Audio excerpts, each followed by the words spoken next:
Every living thing is made up of cells. Your skin, blood, heart, every tissue and organ in your body begins its existence as a single cell that divides and divides again.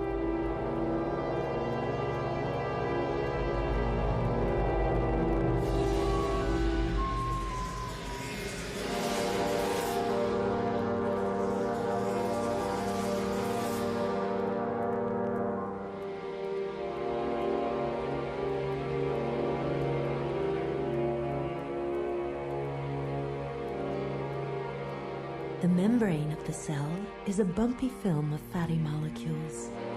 Proteins rise like trees from this oily layer to pump and channel minerals and nutrients through the membrane.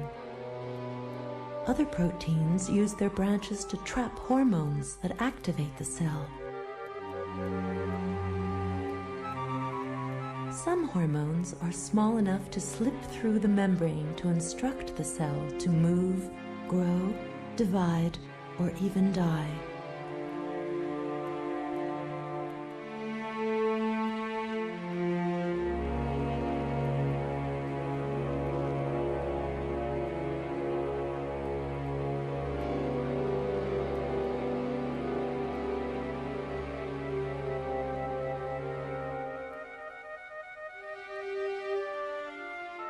Larger hormones dock at the protein receptors.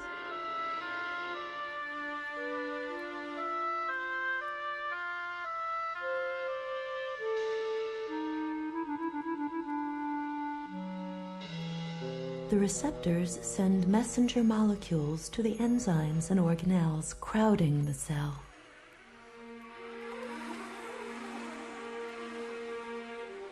Some messages reach a network of tubes called the endoplasmic reticulum.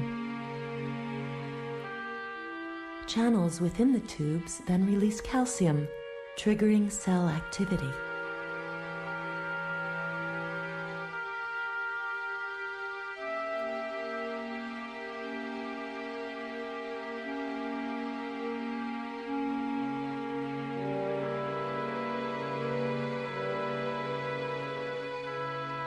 Together, messenger molecules and calcium command microfilaments to contract or relax.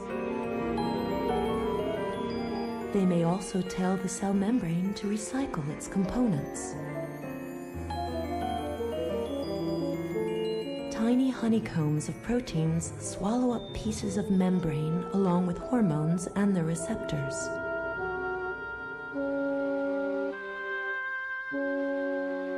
After ingesting its host, the protein structure falls apart, liberating a balloon-like vesicle into the traffic of the cell. The protein building blocks are then ready for a new round of ingestion.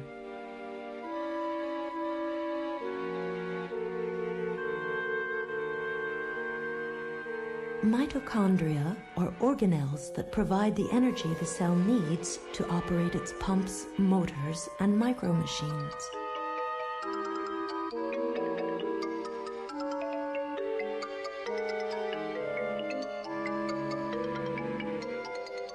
This miniature power plant uses motor proteins to cruise along microtubules on its journey through the cell. A thick soup of enzymes, micromachines, and organelles, called the cytoplasm, performs the daily tasks of the cell. The chore of making proteins for export to other cells is carried out in the tubular maze of the endoplasmic reticulum. Our small hormones plunge through the cytoplasm toward the cell nucleus.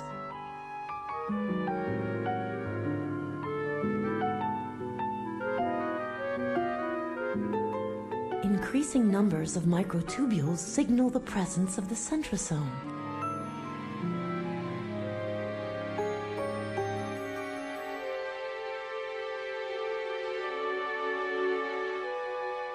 The centrosome sends out microtubules that lengthen and shorten in all directions, controlling traffic within the cell.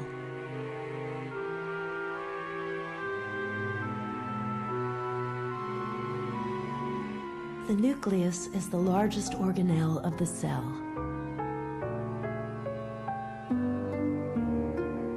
Guarding entry are the nuclear pores that sort incoming messages, routing the hormones toward the genes.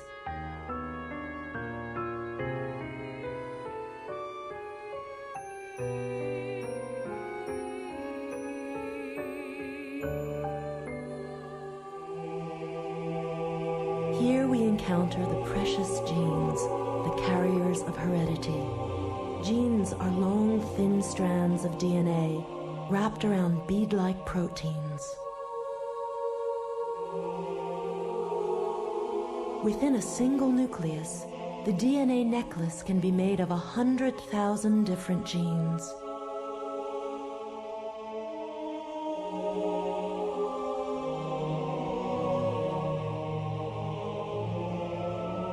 A hormone, before it can find its target gene, binds with a nuclear protein receptor.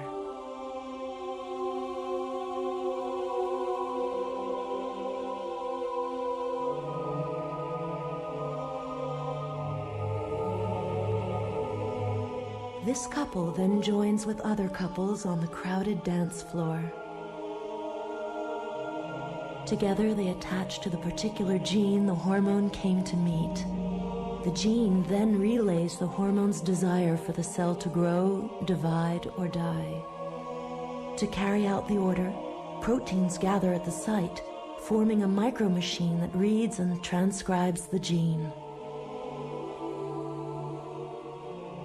The genetic code is read on the DNA double helix. The twisted strands of DNA consist of complementary pairs of 4